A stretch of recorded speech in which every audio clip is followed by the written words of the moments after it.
When you play the Game of Thrones, you Subscribe and like. or you die. There is no middle ground. All right, hello YouTube. Welcome back to the Grease Comedy YouTube channel. Today's video, we're going to be continuing our reread. We're going to be doing Arya III of A Clash of Kings. Like I mentioned at the end of last week's reread, we've got a lot of Arya chapters to get through in this book, and George makes it pretty clear that Arya is one of the main POVs of this book specifically. Given the fact that she has 3 POVs and most of our other main POVs still have yet to even get a second chapter. And if you're even looking at Daenerys, she hasn't even gotten a single chapter in this book yet. So just shows kind of where George's priority was with some of the characters in the story. But I want to give a shout out to my Spotify. If you don't want to listen to these on the road, it's probably easier to listen to it on Spotify. We'll have the link down in the description if you did want to check it out on there instead of on YouTube. And yeah, so let's get into the video and starting on page 104. The first page really of the chapter is about kind of describing the landscape, their travel. Again, they're kind of going through the road and the King's Road, trying to get to north. And the farther they go, it seems that it becomes more and more lonely, or it becomes more and more hostile, a bit more of a wilderness feel, right? Because they're on the run from the Gold Cloaks in the last chapter, so they're trying to make good time while also, trying to avoid any pursuit from behind. And so when you look back on Arya 2, a lot of that chapter was to kind of point out what they're seeing on the road and how, people are all fleeing south to the capital. Well, that's starting to kind of stop here. As they're going, further up north and they're traveling into more of the heart of the Riverlands, there is a lack of traffic, which means, again, they won't be easily tracked, given that there's just not a lot of people that would have known or seen them this far up kind of north. But on the other side of that, their journey becomes much more difficult as the path is winding and nearly disappearing at times. And other parts of this is just frustration, right? Either they're having to go up hills that their, wagons are struggling to get up, or getting stuck in the mud. All of that was a burden to them. The wagons, to start with, were a great idea to carry supplies and food, but now they seemed more of a burden than anything. They were struggling through the narrow path, whereas before the roads had been a bit wider. Here, they are much more narrow. Their travel begins to stop to almost a crawl. They had to make frequent stops to free wheels from ruts or navigate muddy slopes, highlighting the relentless obstacles Arya's group faces. They even encounter another person with an ox cart, and because the path is too narrow, it forced them to take basically a long delay trying to, get past these other people coming south, and it really is slowing them down. And what is that going to do? All of their food supplies from down south from King's Landing are going to run out much faster because their pace is so slow. If you think about Stannis in Book 5, it's kind of the same idea. They expected to only take 15 days from Deepwood Motte to get to Winterfell. That eventually doubles. Now, that's because of weather, but either way, it slows them down, so they have to use more of their supplies. They become more frustrated, more beaten down, and that's kind of what's happening on a lesser extent with Arya right now. One thing that I don't even think Arya or Yoren even thinks about is because of how slow their journeying is, the war is encapsulating more of the Riverlands at this time, right? And it's going to even force them to go off track and go more to the west, which is even more dangerous than trying to go north, in my opinion, because when they start going towards the west, you're going to get closer to Harrenhal. You're going to get closer to where the Lannisters are at their most prominent. And that's something that Yoren doesn't think about, but it's also because Yoren isn't like somebody like Robb, who has a lot of the movements of the enemy down and knows where everyone is. Yoren is having to go off of what he's heard on the road, and for the last probably few days, he hasn't heard anything about what's going on in the war. And so that's something that's hard to think about, given that Yoren doesn't have the full picture of what's happening. And something else I want to put to the front of your minds is I think George does a really good job of describing their journeying, because unlike how it was in the beginning when their journey was easier, their journey is becoming harder. It's becoming more cumbersome. It kind of reflects Arya in the mood of these people as well, as they're getting more uneasy about this journey, right? Instead of finding other people that are coming south, all of those things, you're hearing things in the night, whether it's screams or you're seeing fires of holdfasts or villages being burned. It's a very scary journey because instead of, trying to get out of it, you're going directly into the thick of it. But that kind of gets us to page 105. even during the night, it brought them no peace. Arya would wake at every single noise. Again, because of her training with Syrio, she's tried to become more wary. She's trying to become a bit more aware of her surroundings and using those other senses, something that's really at the forefront of Arya in her chapter in book 5 when she's kind of blind. It's kind of just a lot of that building to that. And even in the middle of nights, you know, she would wake up grabbing her sword and needle, and she was distrustful of even the sentries, particularly the orphan boys who lacked any type of wilderness experience, which is true, right? You have a lot of these boys that have never left King's Landing. They've never tried to journey in the wilderness. And Arya is a little bit interesting to me because she is as well somebody that wouldn't have a lot of experience, at least journeying on her own. And especially living in kind of a lot of pleasantry type stuff. If you think about their journey from Winterfell to King's Landing in book 1, I do think Arya has more experience than a lot of the orphan boys would, but she herself is still very inexperienced in journeying, you know, in the wilderness. And that's something that she's really going to find out quite a lot in the next 2 books. But during the night, Arya would also often test her stealth, sneaking out for privacy, or even climbing trees to approach unnoticed, even testing Lami's awareness. While he's on watch, she basically was climbing on trees above him, was directly above him, and thought about scaring him, but thought against it as it would wake the entire party. More to paint how Arya uses, you know, her stealth and things she's been taught by Syrio, but she's also testing the people she's with. She can't trust them. If Arya can do something like that, what's to stop somebody else from attacking them in the middle of the night because Lami's not a very good watchman or whatnot? But something else that's also changed is now the way people view Gendry. Because Gendry is wanted by the queen, all these people are saying, oh, why do they want you? What did you do? And Gendry doesn't really understand what's kind of going on, right? He just feels like he's this apprentice armorer, and, you know, bad things have just happened to people that come asking questions about him. He doesn't know why that the queen would be after him, which makes perfect sense. But then we get to an interesting little claim, because Lami is almost on the right track, as he speculates that Gendry might have been a bastard of the Wolf Lord executed at King's Landing, referring to Ned. And Arya corrects him, knowing that that's obviously not true, and Ned only has 1 bastard, and probably doesn't even have Jon as a bastard. That's probably a lie. But either way, it is interesting that Lami speculates that Gendry is a bastard of somebody. He just doesn't have the right person. And Arya even thinks about, in her kind of nighttime stealth missions, we'll say, she's thought about leaving them all behind. She was as good as a horse as anyone. She could maybe find her way home. Again, really foreshadows some of the things we're going to see later on with Arya in the story. But she realizes that she's safer to just go with Yoren and his company, right? And you got to think about it like this. Arya doesn't know the land that well. She would easily be lost. She'd have nobody scouting ahead of her, nobody being able to watch over her while she sleeps. And so she realizes that, yeah, it's better to go kind of in a bit more strength with Yoren. But Yoren then informs the group that they are nearing the God's Eye Lake and decides to avoid the risky King's Road by following the lake's western shore, taking a more concealed route. Which is true, right? It's probably really smart to get off the King's Road here because there are going to be probably people that are going to be watching the King's Road. But at the same time, and this is the thing that you have to argue, is it's just more time that you're going to have to delay, right? And as the war goes on, it's going to be harder and harder to travel. And so, you know, you're kind of in the situation where if you're playing like a game, right, and you get an option, take the risky path, take the safer path. Yoren tries to take the safer path with the information he has, but actually going west is actually putting them even in more danger than maybe even going on the King's Road is. And something that even comes up here as well is that they just don't have the resources, right? At this time, all of their food from the south has run out. They're having to send people like Kaz and Kurz to basically go forage the land, try to get them food, take down animals, do whatever they can so that they can be fed at night.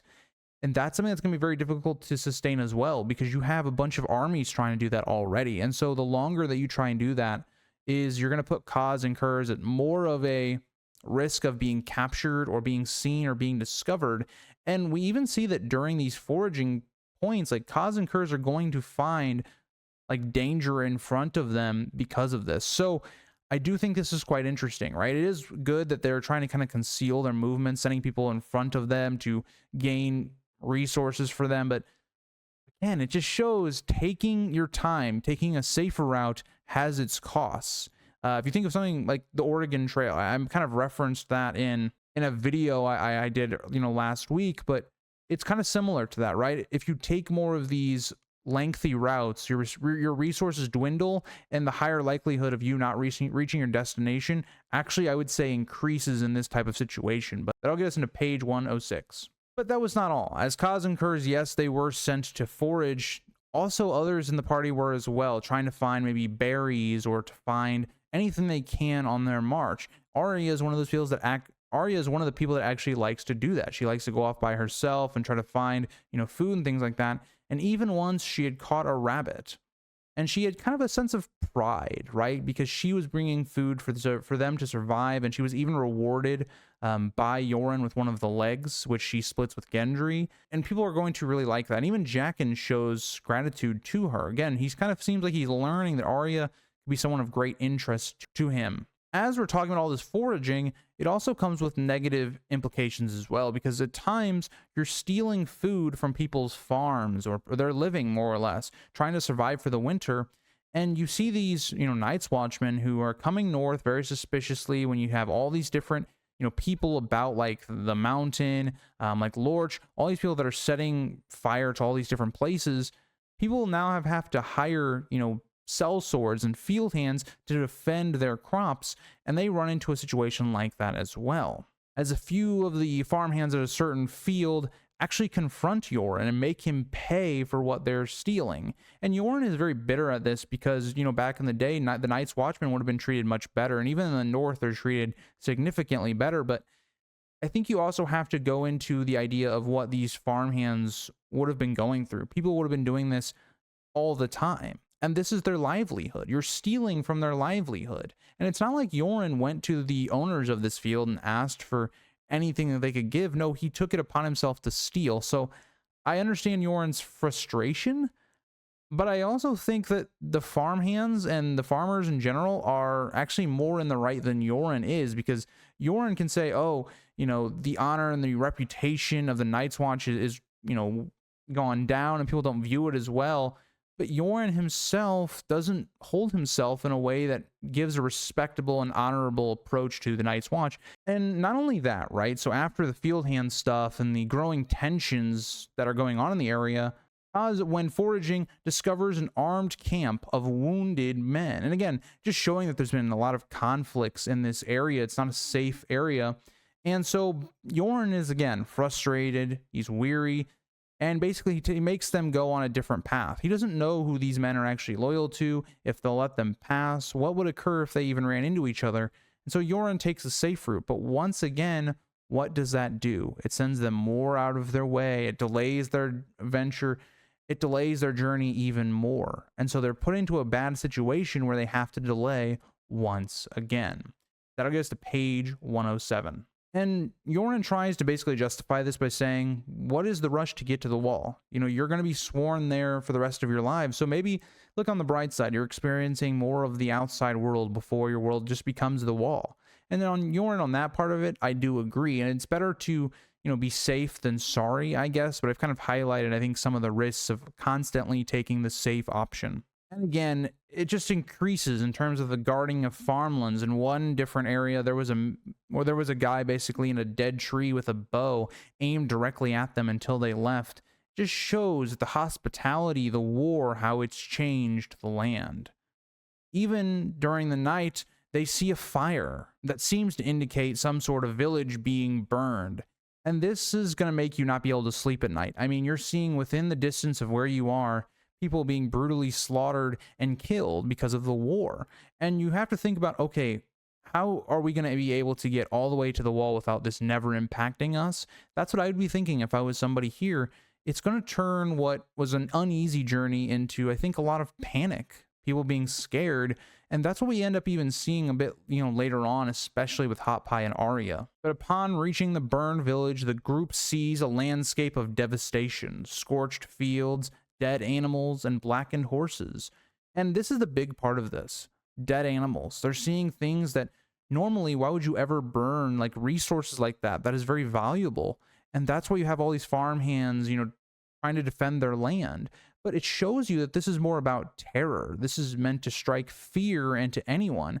These people are coming to these villages not because they need the resources, but because they want to impose their terror on the Riverlands to say, if you're not, with the Lannisters, this is what's going to happen to you. It's what Tywin does, and basically prompts the terror of the Riverlands. Yoren then instructs all the rest of them to stay behind as he takes a couple men to go investigate the village.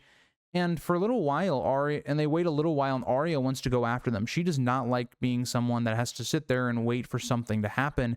She wants to actually go to action, and she even kind of asks that of Gendry.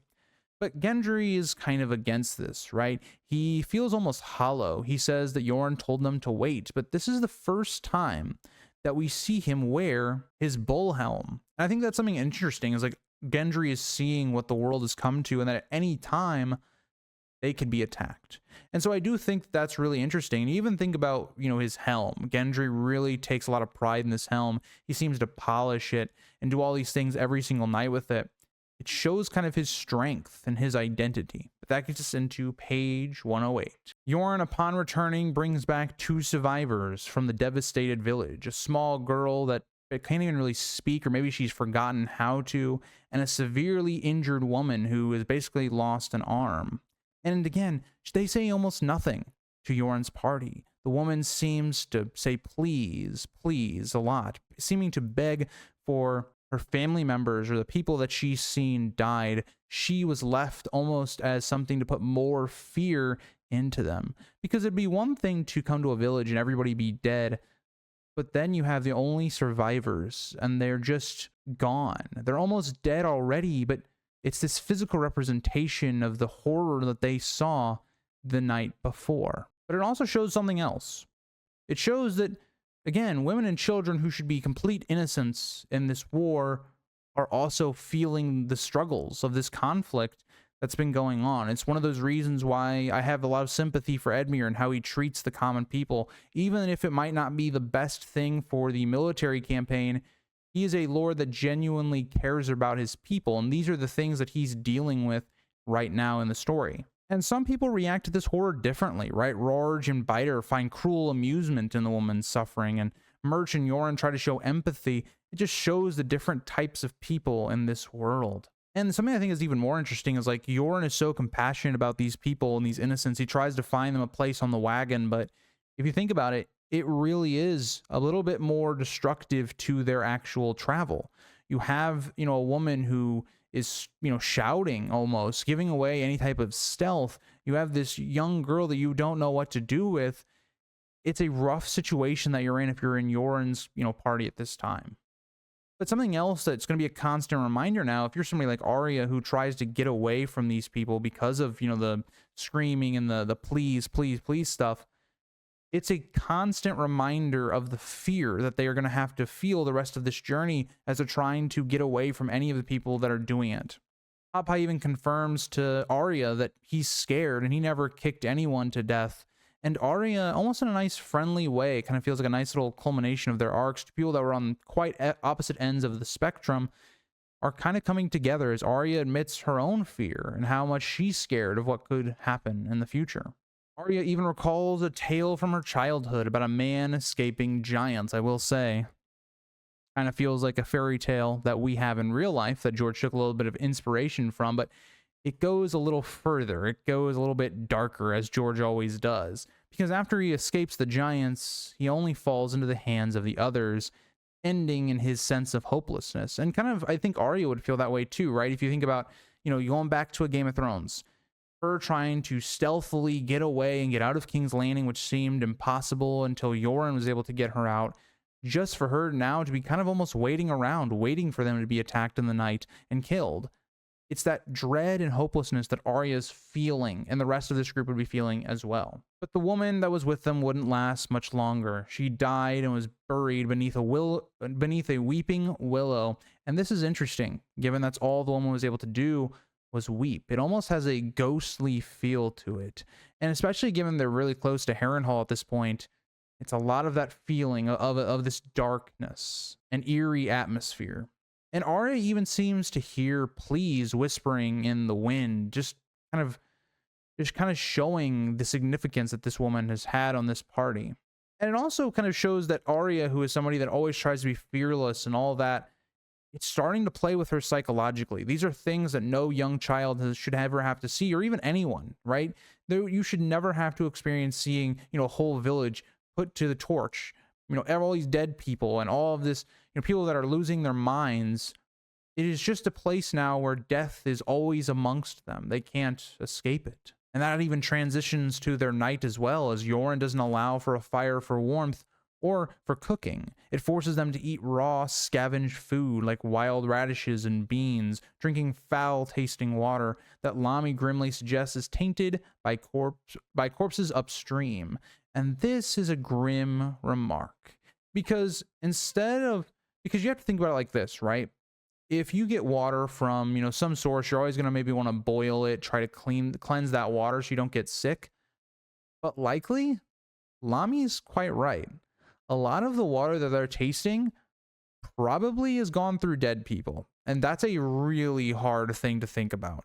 It shows you this is more of a psychological war than it really is a battle right now. Because we, think about, I think one thing that as a young person, when I was younger, I feel like the way we're taught history is you romanticize all these wars to a degree, right? You don't really see, especially when you're younger, the dark sides of it and all these things and the horrible actions that were going on. It's made very apparent that in book 2, George is going to start focusing to that, because we didn't really see the war too much in book 1. But we're just getting on ground, seeing how it's affecting the innocence of the world. And just trying to travel in the country. Think about how horrifying it is right now. And when you're thinking about now going back to book 2, now when you think about going back to Arya 2 and Arya 1, where people are telling them all these, stories and that they're walking into death, now they realize what that actually means. But Arya once again wakes in the dead of night. Her senses seem to be heightened, which is interesting given the fact that I personally believe Nymeria is very close to her, given the wolf pack she's going to see in this chapter. Or I should say really in the coming page.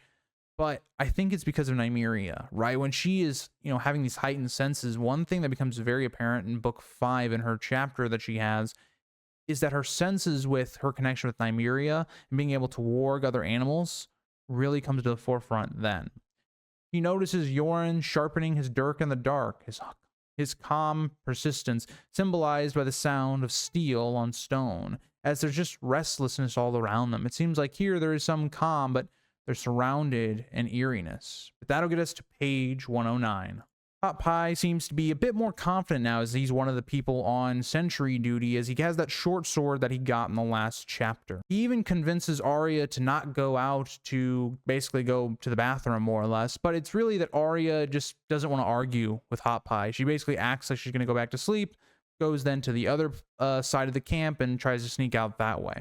But one thing Hot Pie does is he warns her that they're not supposed to go out further around the camp, because there's wolves about and probably men as well. But Arya doesn't really take this to heart and still goes against him. But as she is going to the bathroom, Arya encounters some wolves. She sees their eyes in the darkness, and even one of the wolves seems to kind of come closer to her, only to back away. And I very much feel like this is Nymeria and her starting of her wolf pack, as I think that she recognizes Arya, and that's what saves Arya here. I think if it was any other person, they would be dead. But because of Arya's connection to Nymeria, she is spared. But this deeply has another impact on Arya. She thought she was going to die here, right? She thought it was going to be some crude joke that Hot Pie would find her half-eaten body the next day. But Arya survives this one time at least. Arya goes to sit with kind of Yoren. She's too frightened, too scared to go back to sleep, and I couldn't blame you. All the horrors she's seen in the last few days, and then you just go to the bathroom and the wolves are right outside the camp. At any moment, these wolves could attack them. And Yoren kind of is casually acknowledging it, right? He's hearing them in the night. He can sense them getting closer.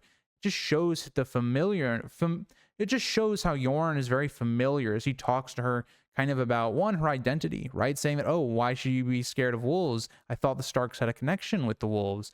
And Arya's kind of like, yes, but not really as well. Like, yes, with the Nymeria is a dire wolf, but not actual wolves. But it really, I think what Arya is kind of longing for is for her, her home, any sense of her family. Nymeria being the closest thing she has to family where she is right now is interesting, right? But it also should be like obvious to Arya. It's like, well, why didn't these wolves attack you? You know, there seemed to be a number of wolves looking at you, but they seem to allow you to go. It is interesting that she doesn't kind of pick that out. That'll get us into the last page, page 110. Arya then kind of opens up about, you know, Nymeria and what she had to do to get her to go away from her, because if she would have stayed, Nymeria would have been killed. Arya regrets that. Arya thinks that maybe if Nymeria would have been, you know, with her in the capital, Ned wouldn't have been killed. Now, we know that that's just not the case. One direwolf can only do so much. And also, if Nymeria wouldn't have been separated from Arya, Nymeria would have died. And Arya is feeling this longing for home, wanting to be back to her old life, you know, to interact with her siblings, but now she's in the thick of it. And Yoren kind of bluntly counters Arya, saying that it isn't the wolves that we should be scared of. It's the people, not the animals. And this is interesting because of all the things that you should be scared of, it's not exactly the wolves, right? Because the wolves seem, even in other circumstances, to be scared of, you know, men in large numbers and even fire. It's not those that they should be worried about. Think about the atrocities that they've seen men commit in the last couple of days. Yoren is 100% correct. And Arya is kind of put back in the brutal reality that she's facing, that it's going to be a dark time trying to go back to her home. And Yoren, trying to make her feel a little bit more at peace, you know, shares his experience. He's been going back and forth from the wall, from the King's Road for, I believe he says 30 years. That's a long time. He would know almost all the different routes of getting away from the King's Road and all that stuff. Now, I will say one counter to this is Yoren has never been doing this during the Riverlands openly being in conflict with, say, like the Lannisters, right? The times that he would have seen, for instance, would have been more like the Greyjoy Rebellion, but again, that didn't really affect the mainland that much. So I will say, yes, he does know all these areas and the ways to get to the north quickest, but it's different during a wartime when you have multiple different, you know, parties that would kill you easily. But something else that he kind of thinks about is maybe he made a mistake, right? Maybe they should have taken a ship to Winterfell. Maybe it would have been safer, but he didn't because of his familiarity with what he's done going back and forth from the wall. And that is going to doom him, unfortunately. That decision costs him quite a lot. But it also kind of paints the end of this chapter very eerie, right? Because you can still hear the sounds of the wolves howling. Even though they may be faint, Arya seems to be hearing imagined screams, or maybe they are real. Either way, the story ends on a tone of foreboding of the possible danger that's coming ahead. Again, I really love this chapter. I think it's the best Arya chapter so far because it mixes the best qualities of Arya. You know, having to see the horrors of the world and the war and the atrocities men can do to one another. It's Arya herself dealing with her issues and even being scared, something we see Arya do quite a lot, but she overcomes it, right? She's very brave. And this chapter, she seems to be almost breaking, kind of remembering that she's just a child. So yeah, I hope you guys all enjoyed this Arya chapter. It just is a great chapter in my opinion. I love Arya's storyline in this book, and I hope you guys do as well. And I'll see you guys all in the next one. Kind of a shorter reread chapter this week, which I'm kind of thankful for. Just, you know, doing a longer chapters is great and all, but during busy weeks, I do really appreciate the short chapters from George. So I'll see you guys in the next one. Bye, guys.